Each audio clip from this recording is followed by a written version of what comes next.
and we're going to talk about the real story of Abraham Lincoln. It's a good story too. So I don't have much time, so I only do this on Sundays just to help people get knowledge and just research more into historicity and history and just get a better understanding of what's going on. I mainly talk about a lot of different topics like Fabianism and, of course, uh, I'll give you a gem now that Fabianism is pretty much uh, a Trojan horse in America, and you should do a big study on it because it's very important. And pretty much they're the horse to communism, and they go together like horse and carriage. And but we'll get into that some other time, and pretty much get into like Pan Americanism and when it started and how it went on with it, and the Oriental doctrine and Slavism and pan-germanism. We'll get right down to it, even down to fascism, all that. But pretty much we'll start even with maybe the story of we're gonna get into Japanese doctrine also later on in a different series, but we'll do a couple things for now.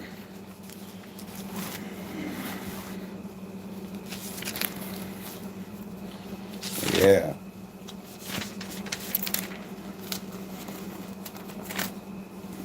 Yeah, everybody knows that the South seceded, and started a rebellion, and that in 1861, um, the Fort Sumter was attacked, but to really understand the whole story, you got to really go back and look at what really happened. So we're going to dive into that a little bit and see what's going on.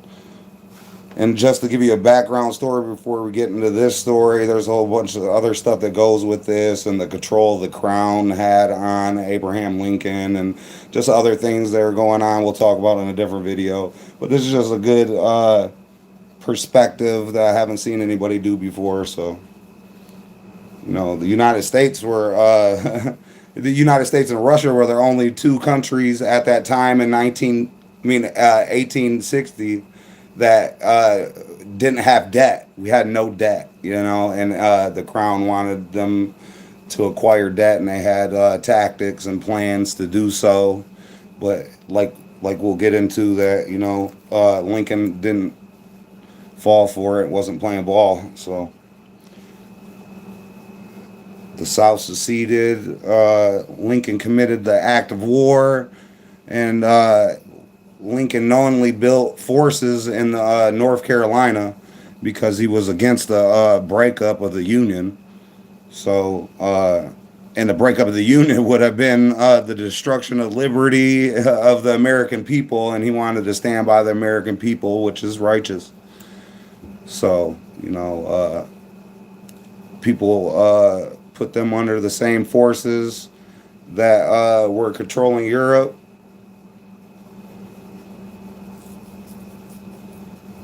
And then who sent relief ships to Fort Sumter to enforce the Union, and that's when the South took the shot on April 15th, 1861, just 3 days after the attack on Fort Sumter.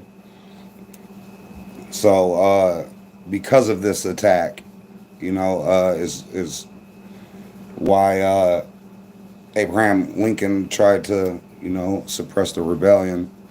But, Lincoln wasn't playing ball with the crown. And he was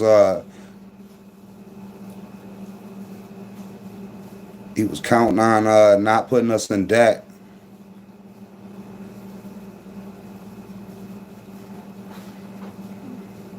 The war internally... the war was internally paid by the taxpayers with cruel and unusual punishment of taxation. I'm telling you, it was brutal, and Abraham Lincoln was ruthless with his methods. and but he was gonna put America in debt to the crown. The very people that he wanted to keep away from controlling the U.S. So they expected the crown really expected the North to then come borrow some money, and so Abraham Lincoln, through all of his cruel tactics, didn't have to borrow money. So what inevitably happened was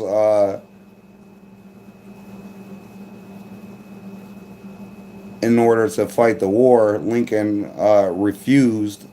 In 1863, the North had to be punished for accepting help they freely offered, So it was just a plot to put us in debt.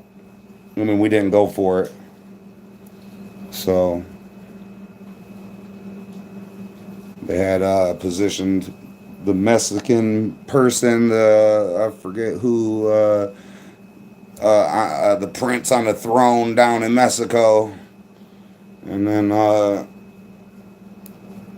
and passed the decree. They passed the law. The crown passed the law that all ships, if they wanted to guard their coastline, and we'll get into that right here. Watch.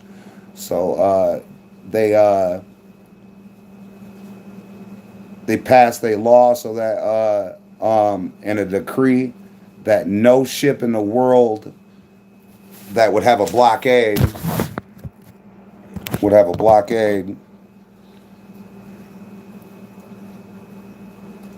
and it would be illegal if there was a warship stationed anywhere unless it was stationed a warship every 3 miles across the whole coastline of Maine all the way down and wrapping around Florida. So that is just ridiculous. So no navy in the world could do that, So what did Lincoln do? So he could stay in the law and still deal with the crown. He commissioned tugboats, ships, ferries, boats, anything that floats, pretty much, and he commissioned them, put a flag and an army man on it, and sent them every 3 miles on a brigade line as a blockade. So he successfully, legally did it. They didn't like that. So in 1863, Adams of the United States declared war. So only one way out at this, Lincoln knew. So he had to free the slaves. He was against ending slavery originally, so remember that.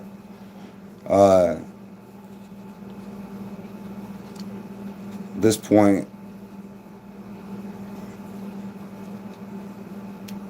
even though he was against ending slavery, he was still an eighth of African American, and then see, a lot of people get a lot of things confused, and like Barack Obama's the first black president. Some people do believe that, but the first black president was John Jay of the first 13 colonies, and there was 13 presidents before Abraham Lincoln.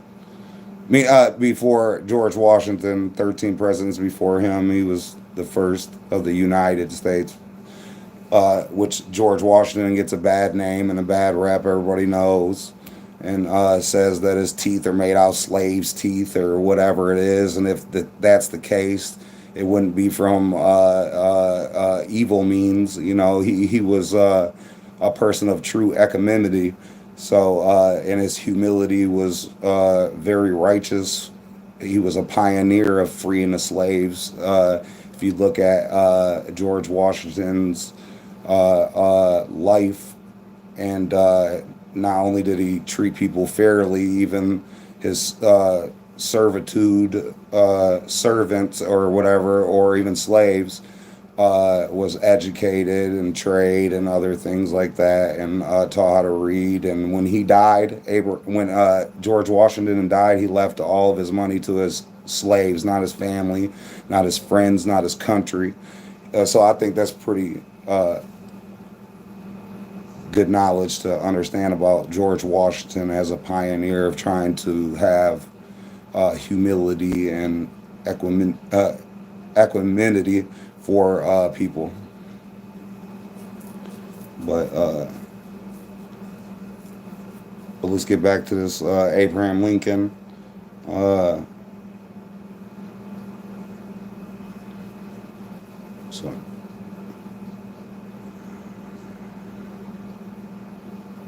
that shit was awesome. But yeah, like I said, he was against ending freeing the slaves, but he just needed the slaves. A lot of people were against it. There was a lot of black slave owners that was against it too. There was over 3,500 black slave owners in the first 13 colonies. 70% of all American slaves were white and indigenous servants or servitude or whatever. You just really got to look into it. And there's much other. Everybody's been enslaved, and it's still going on today. There's 17 million Africans enslaved in Africa right now. It's just sad. We need to do better. But hopefully we will. But they keep taking shots at us.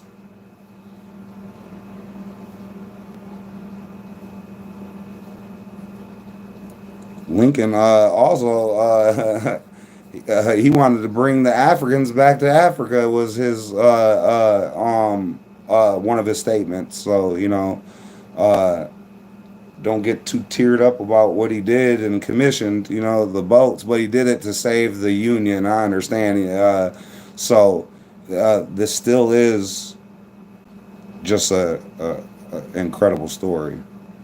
But the Imperial Russian fleet stayed for 1.5 years. I mean, no, 2.5 years, I believe, and backed up the United States and Abraham Lincoln. Like I said, they were the only two countries in not in debt, and they paid for it with their lives. The Tsar that helped them and commissioned those ships to them, that was also not in debt, didn't play ball with them. They killed both of them, Abraham Lincoln and him, in the same year.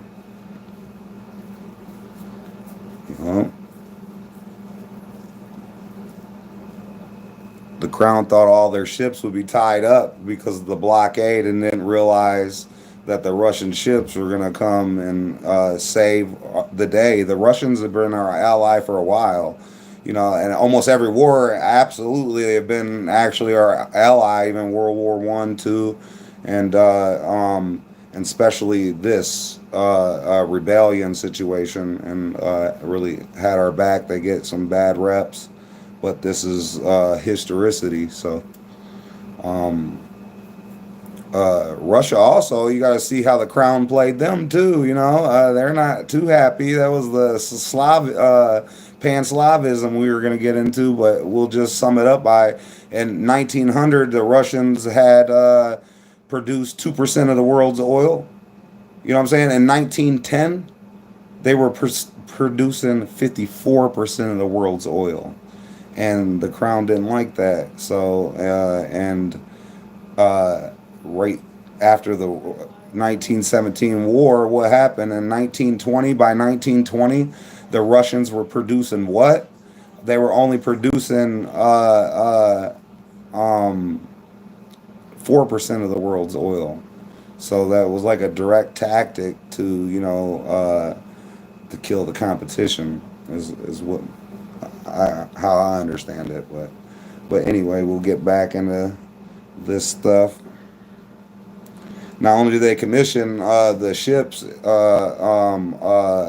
to Fort Sumter, they commissioned ships to San Francisco side too, and the whole plan worked. The Tsar and the Lincoln wasn't playing ball, and it helped us support ourselves and not get in debt to the Crown. So that's pretty much the story of Abraham Lincoln, but I'll go a little bit farther if you guys want me to. anybody in the comments. So. But yeah, I'll go a little bit farther. I don't care. Talk about the Japanese and the amazing battle, just tremendous.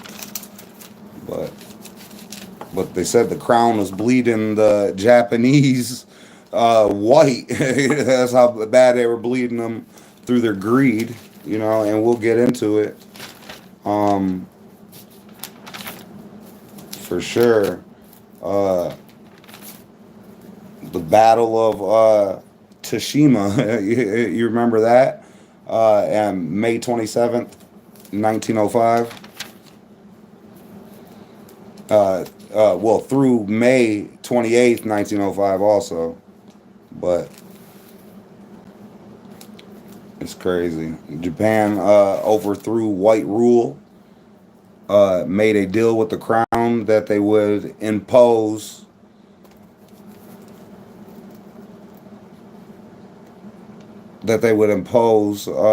and be the crown's police force in Asia. So, in exchange for modern amendments and arms and ammunitions, the Japanese used to defeat the most powerful, largest navy in the world was the Battle of Tashima, where they used the crown's money and amendments to then fight against the crown that was controlling the bank in China, Nanking. The Nanking Bank was the Rothschild Bank of England in China. So, but the Japanese defeated the largest Russian navy in the world. Only one cruiser slipped through, and a totally one-sided a win, and totally defeated the crown. What the Japanese try to do is break away from the crown's control, and that's what pretty much happened. And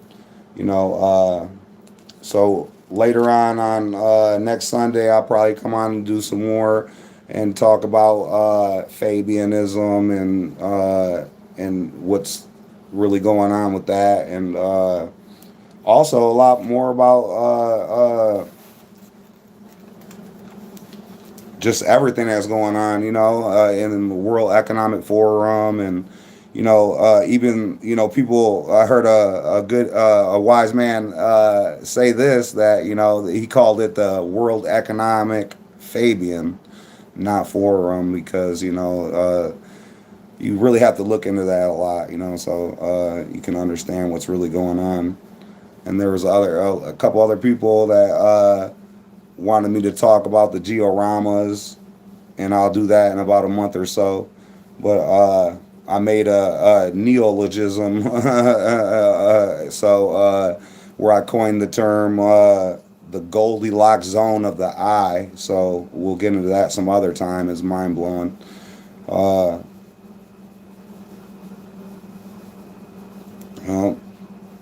So we'll get into some other things, and just just about the government, and even like the central banks. We can talk about any of these things. I know a lot of information that most people don't know. So, yep. And then you just got to read how things go. You got to understand that, gambling's against the law.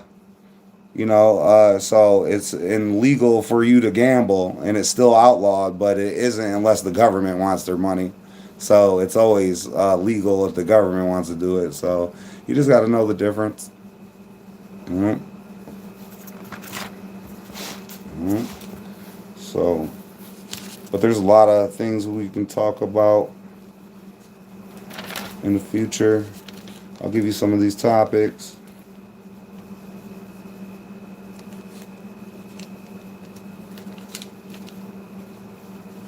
And if you ever get into it, look up Michigan Pole Town, where they, told everybody to leave their houses, and they shut down water and other type of resources, so they would move out of town so they could build parking lot developments for a company.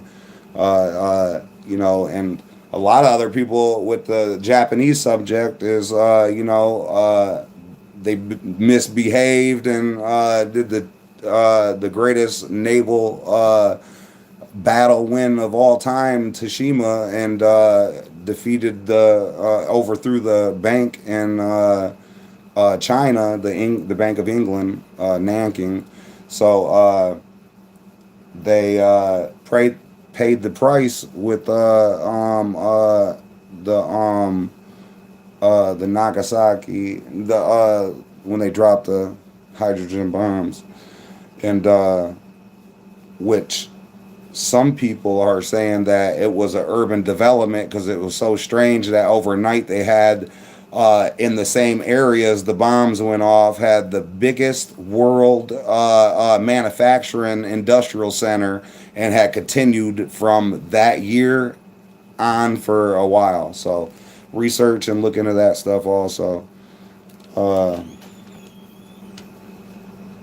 Yeah, we'll talk about a lot of urban renewal projects that they have got going on. You know,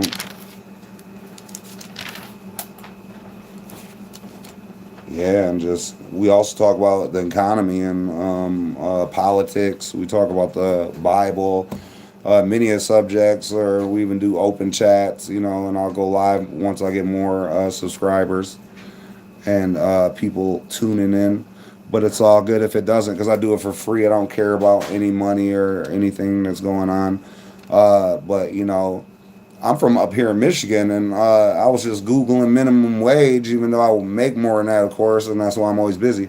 But like even a minimum wage down in Mississippi is $7.25, so the cost of living can't be the same, and it's just ridiculous that their premium gas is $3.60, as in their regular gas is $2.90, and their milk is $3.59. So the cost of living, oh my God, you're working just to drive to work and drink a gallon of milk. That's a hour's work right there. That's crazy. And then their egg inflation that's going on in Mississippi, something different. I couldn't even explain that. I don't know if it's because people ain't buying the eggs, because most people have chickens that are doing eggs, but I know the government are trying to stop people from getting chickens, and they have done that even with the Amish and other people. But it's just ridiculous. Can't no one survive? It made me pissed off when I read that. So we'll talk a lot about what all the wars, I believe, are all economically determined. So it all comes from a theoarchy, really. You know what I mean? But we'll get into that some other time too, and talk about a lot of these other subjects. But I'm gonna end the stream right now. All right, have a good night, guys.